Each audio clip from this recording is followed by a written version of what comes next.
Good morning बच्चों, मैं BL Agarwal. आज आप लोगों को अकाउंटिंग इक्वेशन, हम लोग का आज का टॉपिक है अकाउंटिंग इक्वेशन। इस लेक्चर में हम लोग अकाउंटिंग इक्वेशन को कवर अप करने का कोशिश करेंगे। First of all, accounting equation क्या है, what is an accounting equation. यहां देखिए, an accounting equation is a mathematical expression. ये मैथमेटिक्स है, मैथमेटिकल एक्सप्रेशन है जो ये शो करता है, which shows that assets and liabilities of a business organization are equal. Accounting equation एक मैथमेटिकल एक्सप्रेशन है जो ये शो करता है कि किसी भी बिजनेस ऑर्गेनाइजेशन का एसेट्स इक्वल टू लायबिलिटी होता है। किसी भी बिजनेस ऑर्गेनाइजेशन का एसेट इक्वल टू लायबिलिटी होता है। सबसे इंपॉर्टेंट आपको जानना होगा एसेट्स क्या है और लायबिलिटी क्या है, प्लस किसी भी बिजनेस ऑर्गेनाइजेशन के बारे में बात कर रहे हैं। यहां देखिए, an accounting equation is based on dual aspect concept of accounting. हम लोग जो बिजनेस ट्रांजेक्शन्स का अकाउंटिंग करते हैं, अकाउंटिंग करने का मतलब जो रिकॉर्डिंग करेंगे, उस रिकॉर्डिंग का सपोर्ट होता है, बेस्ड होता है वो रिकॉर्डिंग गैप में जनरल एक्सेप्टेड अकाउंटिंग प्रिंसिपल का ड्यूअल एस्पेक्ट कॉन्सेप्ट के ऊपर वो बेस करता है। ड्यूअल एस्पेक्ट कॉन्सेप्ट में बोला गया है कि every transaction has two aspects. प्रत्येक ट्रांजेक्शन का दो एस्पेक्ट होता है, एक डेबिट और दूसरा होता है credit. Every debit is equal to every credit and vice versa. तो ड्यूअल एस्पेक्ट कॉन्सेप्ट में बताया गया है कि कोई भी ट्रांजेक्शन में दो एस्पेक्ट होता है, one aspect is debit, another aspect will be credit. Every debit is equal to every credit, और आप उल्टा बोलिए, every credit is equal to every debit. ठीक है। Under this concept accounting equation में बोला गया ड्यूअल एस्पेक्ट कॉन्सेप्ट। तो under this concept sum of the assets is equal to sum of the liabilities. जो हम लोगों का डेबिट का टोटल होगा वो हमारे क्रेडिट का टोटल होगा। इट मीन जो हमारे एसेट्स का टोटल होगा वही हमारा टोटल इक्विटीज होगा। That is assets equal to equities. Assets equal to क्या होगा, इक्विटीज। अभी लायबिलिटी नहीं बोलना है, assets equal to equities. Equities two types का होता है, एक हम लोग का इंटरनल होता है और दूसरा हम लोग का एक्सटर्नल होता है। इंटरनल वाले को इक्विटी बोलते हैं और एक्सटर्नल वाले को लायबिलिटी बोलते हैं। तो जो इक्विटी होता है, देखिए यहां लिखे हैं, equity is refer to all claims और rights against the enterprises. Equity कहने का मतलब सारा राइट्स और क्लेम जो इंटरप्राइज के अगेंस्ट में है। इट में बी एक्सटर्नल और इंटरनल। External claims are known as liability, internal claims are known as equities. तो हम लोग बोल सकते हैं इक्विटी बराबर क्या हुआ, लायबिलिटी एंड कैपिटल। लायबिलिटी हो गया एक्सटर्नल, कैपिटल हो गया इंटरनल। तो एसेट्स बराबर क्या हुआ, एसेट्स बराबर हो गया लायबिलिटी एंड कैपिटल। हम लोग का यही जो है, this is our accounting equation. ये हम लोग का क्या हो गया, अकाउंटिंग इक्वेशन हो गया। तो अकाउंटिंग इक्वेशन हुआ क्या, assets equal to liability plus capital. तो बोला गया है every debit equal to every credit या every credit equal to every debit. Assets are debit, liabilities are credit, also capital are credit. तो जो ड्यूअल एस्पेक्ट कॉन्सेप्ट में था every debit is equal to every credit, वहीं से निकल के आया assets equal to liabilities plus capital. अब बात उठता है, बिजनेस में एक्सपेंसेस और इनकम भी होता है। ये तो assets, liability and capital total 5 element है। अभी 2 एलिमेंट बच गया, एक्सपेंस और इनकम। एक्सपेंस और इनकम जो होता है वो कैपिटल ही होता है, कैपिटल से एडजस्ट किया जाता है। Expenses and incomes should be adjusted with capital. ठीक है, चलते हैं आगे। तो जैसा कि बोल रहे थे कि एक्सपेंस और इनकम कैपिटल में एडजस्ट होता है। देखिए उस बात को, it is an important to note that capital increases with incomes gains. अगर इनकम और गेन्स होता है तो उसको आपको कैपिटल में एडजस्ट करना है, तो इनकम और गेन से कैपिटल इंक्रीज करेगा, तो on the other hand capital decrease करेगा एक्सपेंसेस एंड लॉसेस से। अगर किसी बिजनेस ट्रांजैक्शन में इनकम होता है तो आप उसको कैपिटल में ऐड करोगे, एक्सपेंस या लॉस होता है तो कैपिटल से लेस करेंगे।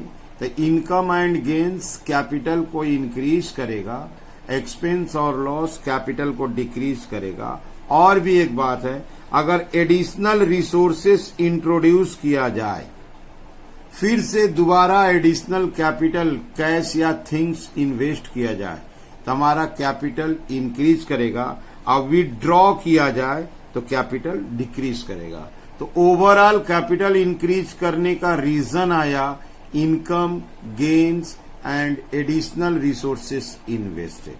कैपिटल डिक्रीज होने का कॉजेज में आया एक्सपेंसेस, लॉसेस एंड विथड्रॉन्स। तो सबसे इंपॉर्टेंट हम लोग को याद क्या रखना है, accounting equation assets equal to liability plus capital.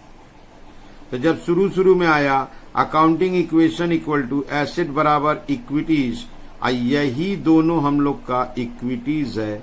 Equities कहने का मतलब एक्सटर्नल को लायबिलिटी बोलते हैं और जबकि इंटरनल को कैपिटल बोलते हैं। तो ये हम लोग का मैथमेटिकल एक्सप्रेशन है। मैथमेटिकल एक्सप्रेशन में बता दिया गया, उसको अकाउंटिंग इक्वेशन बोला गया। तो हम लोग को याद रखना है एसेट्स बराबर लायबिलिटी प्लस कैपिटल। इसको जो जनरेट किया गया वो dual aspect concept of accounting पे आया। प्रत्येक बिजनेस ट्रांजैक्शन में एक डेबिट होता है, दूसरा क्रेडिट होता है। Debit always equal to credit होता है, या आप बोल सकते हो क्रेडिट इक्वल टू डेबिट होता है।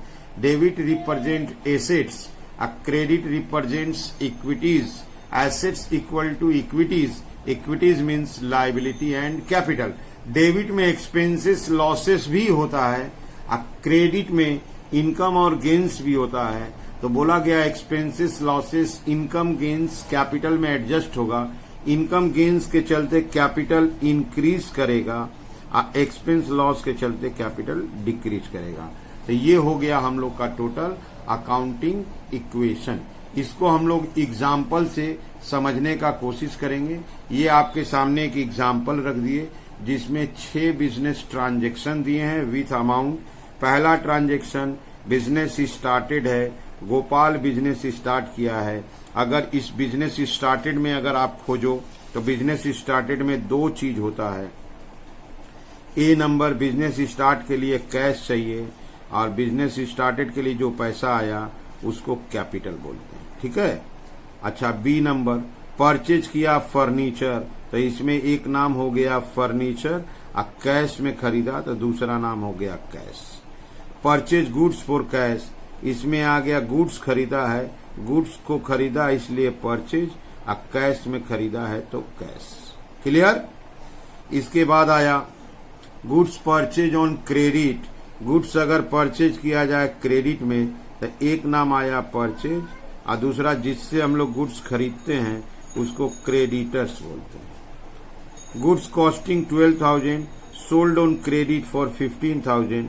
हम लोग गुड्स बेचे हैं तो एक आया कैश, इस बार अमाउंट देते हैं 15,000। दूसरा हुआ सेल्स हुआ दैट इज 12,000, और तीसरा हुआ प्रॉफिट हुआ 3,000, ठीक है। इसके अलावा 1,000 रुपया रेंट दिए हैं, एफ नंबर, एक नाम हुआ रेंट और दूसरा नाम हुआ कैश। ये ऐसे ट्रांजैक्शंस में जो जो नाम थे उस नाम को ले आए। अब हमको यहाँ आपको एक चीज समझाना है। आप यहाँ देखो कैश कैश कैश, यहाँ देखो कैश कैश, तो एक नाम रखेंगे कैश का, ओके। आप यहाँ देखो फर्नीचर एसेट्स है, तो एक नाम और रखेंगे जो होगा फर्नीचर। ये देखिए परचेज एंड सेल्स। परचेज जिसका करते हैं, सेल जिसका करते हैं, उसको बोलते हैं stock. Stock is our assets. इसके अलावा अगर आप और देखो तो यहाँ पे ये रेंट है, ये देखो पहले कैपिटल, तो इधर आ गया एक नाम आया कैपिटल। क्लियर। इसके अलावा यहां देखिए क्रेडिटर, लायबिलिटी में आया क्रेडिटर। क्लियर है। और यहां देखिए ये हुआ हम लोग का रेंट, हुआ हम लोग का एक्सपेंस, कैपिटल में एडजस्ट हो जाएगा। ये प्रॉफिट इनकम हुआ, कैपिटल में एडजस्ट हो जाएगा। तो अगर ऐसे ओवरऑल देखे तो इस पूरे नाम में एक नाम करके लेना है। 4 बार भी अगर वो आइटम है तो एक ही नाम लेना है। तो आया क्या, कैश आया, फर्नीचर आया, स्टॉक आया, इधर आया क्रेडिटर एंड कैपिटल। ऐसे 5 नाम आ गया। इसके अलावा क्रेडिट सेल था कोई, यहां था गुड सोल्ड ऑन क्रेडिट था, सॉरी क्रेडिट में अगर बेचते हैं तो ये होता है डेटर। तो एक्चुअली 4 नाम आया, तो यहां और एक नाम लेते हैं डेटर। तो ये हो गया हम लोग का सब एसेट्स हो गया। और इक्वल टू लायबिलिटी में 2 नाम आया, क्रेडिटर एंड कैपिटल। इसी को हम लोग को अकाउंटिंग इक्वेशन के रूप में पुट करना है। ठीक है, चलिए सवाल को सोल्व करते हैं। ये देखिए आपके सामने एक अकाउंटिंग इक्वेशन का फॉर्मेट रख दिए, जैसा कि एसेट्स बराबर लायबिलिटी प्लस कैपिटल फॉर्मेट है अकाउंटिंग इक्वेशन। याद हो आपको, एसेट्स में एक नाम कैश आया था, फर्नीचर आया था, स्टॉक आया था, डेटर आया था, ये सारा नाम दिए। लायबिलिटी में क्रेडिटर आया था, कैपिटल आया था। पहला ट्रांजैक्शन देखिए, गोपाल स्टार्टेड बिजनेस, ए नंबर ट्रांजैक्शन है। Gopal started business. ठीक है, रुपीज यहां नहीं लिखते, ट्रांजैक्शन में तो है ही है। तो गोपाल अगर बिजनेस स्टार्ट किया तो बिजनेस में पैसा आया,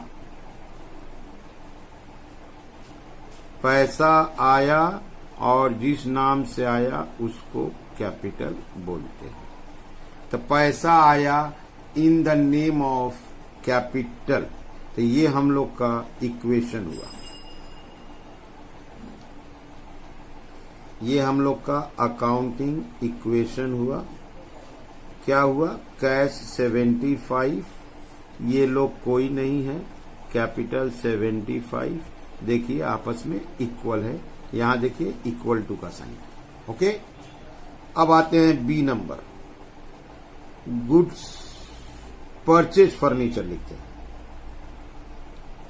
परचेज फर्नीचर, कैश में 5000 का फर्नीचर खरीदे, फर्नीचर आया, फर्नीचर में प्लस, कैश में माइनस, उधर कोई मतलब नहीं है, डैश दे दिया। ये होगा न्यू इक्वेशन। क्या हुआ न्यू इक्वेशन, ये हो गया 70,000, ये हो गया 5,000, और ये लोग है नहीं, ये देखिए कितना हो गया 75। मैच कर रहा है, देखिए 70, 5, 75। सी नंबर में है परचेज गुड्स, 20,000 का गुड्स खरीदा गया, परचेज्ड गुड्स फॉर कैश। 20,000 का गुड्स खरीदे तो स्टॉक होगा प्लस और कैश होगा माइनस, इनसे कोई मतलब नहीं है। ये फिर एक न्यू इक्वेशन तैयार करेगा, न्यू इक्वेशन। यहां बचेगा कैश 50,000, फर्नीचर 5,000 और ये 20,000। देखिए ये तीनों मिला के 75 हो जाएगा। दैट इज इक्वेशन मैच कर रहा है। डी नंबर है Gopal purchase goods on credit 16,000। D number, goods purchased on credit. Credit में गुड्स खरीदे हैं, पैसा नहीं दिए हैं। क्रेडिट में खरीदेंगे तो पैसा नहीं देंगे, क्रेडिटर हो जाएगा। कितना का गुड्स खरीदे तो 16,000। क्रेडिटर हम लोग का आ गया 16,000 डैश। अब यहां देखिए न्यू इक्वेशन तैयार हो जाएगा।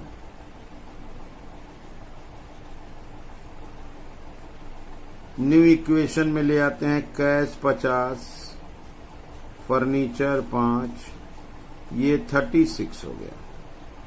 अगर इसको हम ऐड करते हैं तो 91 हो जाएगा। यहां देखिए 16, ये देखिए 75, देखिए 91 हो जाएगा। तो 91 इक्विवेलेंट टू 91। ई नंबर में है गुड्स कॉस्टिंग 12,000 सोल्ड फॉर 15,000। 12,000 का स्टॉक 15,000 में बेच दिए, वो भी on credit. Goods sold on credit. अगर हम लोग क्रेडिट में बेचते हैं तो हम लोग का डेटर आता है। हम लोग का एक नाम नया आया, डेटर। 12,000 का स्टॉक बेचे तो 12,000 माइनस, स्टॉक से माइनस। 3,000 प्रॉफिट था तो 3,000 प्रॉफिट है तो कैपिटल में जाके एडजस्ट हो गया प्लस। अब देखते हैं न्यू इक्वेशन का क्या पोजीशन हुआ। न्यू इक्वेशन का पोजीशन हुआ कैश 50,000, फर्नीचर 5 55 और ये 24, दैट इज 79 और ये 15, 94,000 हुआ। एसेट्स की तरफ ऐड करके 94 हो गया है।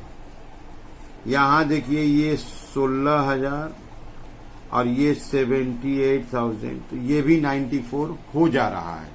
और लास्ट ट्रांजेक्शन है रेंट पेड। रेंट दिया गया 1,000 रुपया, रेंट पेड एक्सपेंस है हम लोग का।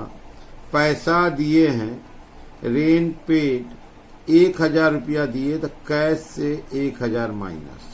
रेंट चूंकि हमारा एक्सपेंस है, कैपिटल को कम करेगा, 1,000 कैपिटल से माइनस।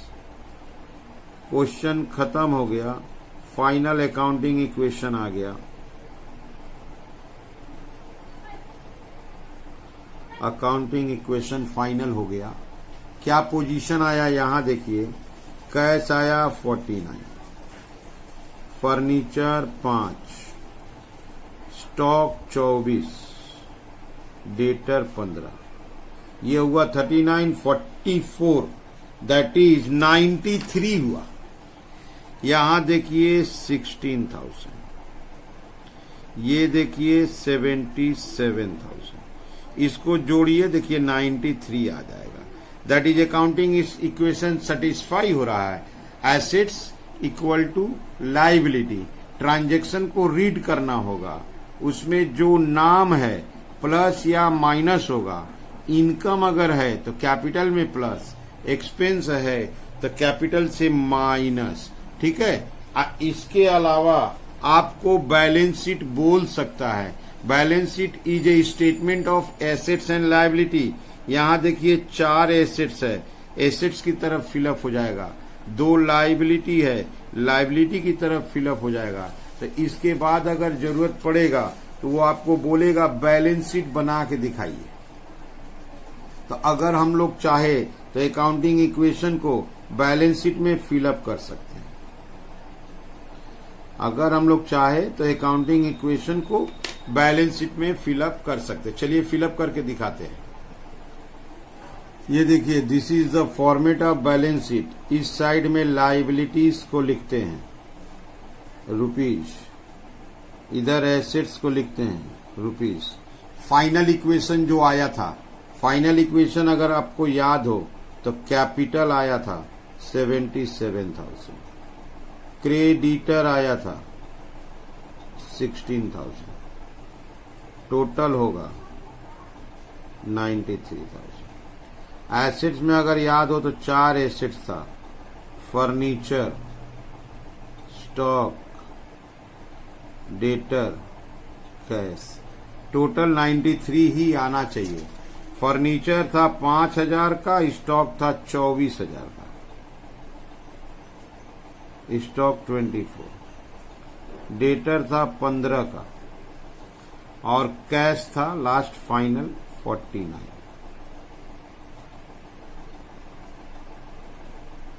ये देखिए 93 हो गया। तो अकाउंटिंग इक्वेशन से बैलेंस शीट बन जाता है। Balance sheet is a statement of assets and liabilities. इधर एसेट्स को फिलअप कर दीजिए, इधर लायबिलिटी को फिलअप कर दीजिए। अकाउंटिंग इक्वेशन इक्वल था, बैलेंस शीट भी इक्वल होगा। ठीक है, उम्मीद करते हैं आपको अकाउंटिंग इक्वेशन समझ में आया होगा कैसे बनता है। अगले लेक्चर में और सवाल बना के हम लोग देखेंगे। आप हमेशा याद रखना, assets equal to liability plus capital. जब सवाल बनाएंगे तो एसेट्स में कुछ विंग कट जाएगा, कौन कौन सा विंग कटेगा वो देखना होगा। लायबिलिटी में भी कट सकता है, बट कैपिटल सिर्फ कैपिटल रहेगा। ठीक है, ओके, थैंक यू, बाय।